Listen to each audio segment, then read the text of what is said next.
अस्सलाम वालेकुम friends and welcome to my channel. उम्मीद है आप सब ठीक ठाक होंगे। जैसे कि आप देख रहे हैं मेरे हाथ में एक उपटन का जार है और इसका नाम है नौरंगी उपटन।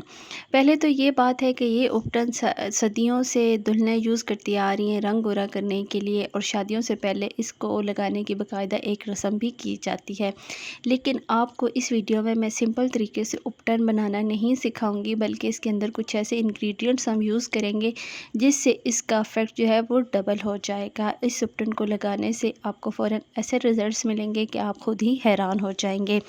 पहले उपटन को इस्तेमाल किया जाता था रंग गोरा करने के लिए, और रंग ये उपटन क्यों गोरा करता है उसकी मुख्तलिफ़ वजूहात हैं। क्योंकि इसके अंदर कुछ नेचुरल इंग्रेडिएंट्स पाए जाते हैं, जैसे कि गुलाब, हल्दी, संदल, हुस्न यूसुफ, चमेली, बादाम और मुख्तलिफ़ नेचुरल जो ब्यूटी हर्ब्स हैं ना, वो इसमें यूज़ होती हैं। और इसके साथ साथ मैं आपको ये भी बताती चलूँ कि इस वीडियो में हम एक पैक बनाने जा रहे हैं, और इस पैक में हमने उपटन की तकरीबन 1 टेबलस्पून जो है क्वांटिटी वो ले लेनी है। ये पैक आपने, कोई आपका इवेंट आ रहा है जैसे कि ईद आ रही है, कोई शादी आ रही है, तो उसके लिए आप तकरीबन हफ़्ता पहले बना के लगाना शुरू कर दें। सेकंड जो इंग्रेडिएंट हमारा है वो है कॉफ़ी पाउडर। आप कोई भी कॉफ़ी यूज़ करते हैं तो वो आप ले सकते हैं। मेरे पास ये नेस्कैफ़े की थी तो इसलिए मैं इसको यूज़ कर रही हूँ। इसलिए मैं इसका जो 1/3 स्पून है वो लूँगी और इसके अंदर मिक्स कर दूँगी। ये मेरे पास टोटल 2 इंग्रेडिएंट्स हैं।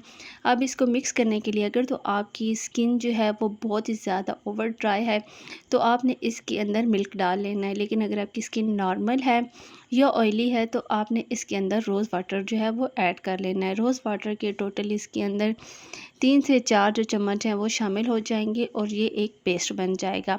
इसके अलावा अगर कुछ लोगों को जो मिल्क से एलर्जी होती है तो आप इसके अंदर योगर्ट भी यूज़ कर सकते हैं। आप थोड़ा सा रोज़ वाटर डालें और 1 से 2 चम्मच योगर्ट के भी इसके अंदर डाल सकते हैं।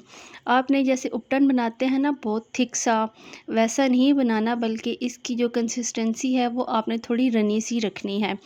तो इस फेस पैक को लगाने से आप देखेंगे कि आपकी स्किन पर बहुत ही जल्द ग्लो आएगा। आपको खुद से फ़ील होगा कि जैसे आप कोई काफ़ी अरसे से वाइटनिंग क्रीम यूज़ कर रहे हैं जिसके इफ़ेक्ट्स जो हैं अब आपको मिल रहे हैं। जैसे कि इसके अंदर मैंने कॉफ़ी मिलाई है, तो कॉफ़ी की अपनी भी वाइटनिंग की बहुत ज़्यादा प्रॉपर्टीज़ हैं। कॉफ़ी जो है वो हमारी स्किन से टैनिंग को रिमूव करती है। कॉफ़ी के अंदर एक्सफोलिएटिंग प्रॉपर्टीज़ होती हैं जो कि पिगमेंटेशन को ख़त्म करती हैं, और पिगमेंटेशन के लिए तो कॉफ़ी बहुत ही ज़्यादा बेहतरीन है। ये स्किन को एक्सफोलिएट करती है, स्किन को ब्राइट करती है। अगर आपको छाइयों का इशू है तो आप सिंपल कॉफ़ी का मास्क जो है वो बेसन के साथ भी यूज़ कर सकते हैं। लेकिन अगर आप उपटन में डाल के करेंगे तो आपको और अच्छे रिज़ल्ट्स मिलेंगे। आपने कुछ इस तरह सा पेस्ट बना लेना है और इसको आपने अपने फेस पे, हैंड्स पे, फीट पे, कहीं पे भी आप लगा सकते हैं। आप चाहो तो इसे आप फुल बॉडी वाइटनिंग के लिए भी यूज़ कर सकते हो। इस फेस पैक बनाने के बाद आपने इसको अपनी स्किन पर अप्लाई कर लेना है, और इसको सिर्फ आपने अप्लाई करके 10 मिनट्स के लिए छोड़ देना है। उसके बाद आपने गीले हाथों से हल्का हल्का सा अपनी स्किन के ऊपर स्क्रबिंग करनी है सर्कुलर मोशन में। लेकिन आपने ख्याल रखना है कि जैसे इसके अंदर कॉफ़ी के भी पार्टिकल्स हैं और उपटन में भी कुछ ऐसे पार्टिकल्स हैं, तो आपने अपने फेस पे बहुत ही हल्के हाथों से स्क्रबिंग करनी है, क्योंकि इससे आपके फेस पे रैशेस भी पड़ सकते हैं। इसलिए आपने इस चीज़ का बहुत ज़्यादा ख्याल रखना है। कुछ लोग पूछते हैं कि क्या उपटन हम डेली बेसिस पे यूज़ कर सकते हैं।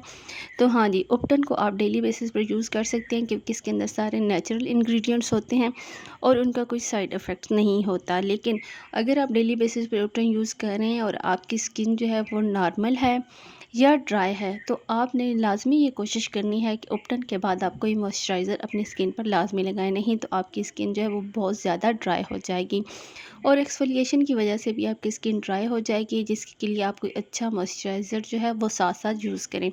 इससे आप, अगर शादी आ रही है, ईद आ रही है, या वैसे भी आप अपनी स्किन का ख्याल रखना चाह रहे हैं, तो आप इसे डेली बेसिस पर यूज़ करें। आपको अमेजिंग रिजल्ट्स मिलेंगे। आपको ऐसे लगेगा कि जैसे कोई बहुत ही महंगी और अच्छी क्रीम आप अपनी स्किन पर यूज़ कर रहे हैं। आपकी स्किन में एकदम ही ग्लो आएगा, आपकी स्किन बहुत ज़्यादा नीट हो जाएगी। और ख़ास तौर पे वो लोग जिनको एक्ने का इशू है वो भी इसे इस्तेमाल कर सकते हैं। बस चेहरे पर आपने इसको बहुत ज़्यादा रगड़ना नहीं है, बल्कि इस तरह से करना है साफ़, जिस तरह से आप कोई फेस वॉश जो है वो यूज़ करते हैं। आप इस रेमेडी को ट्राई करें, आपको ये बहुत ही पसंद आएगी। और इसके साथ साथ आपने मेरे चैनल को लाइक और सब्सक्राइब लाजमी कर देना है।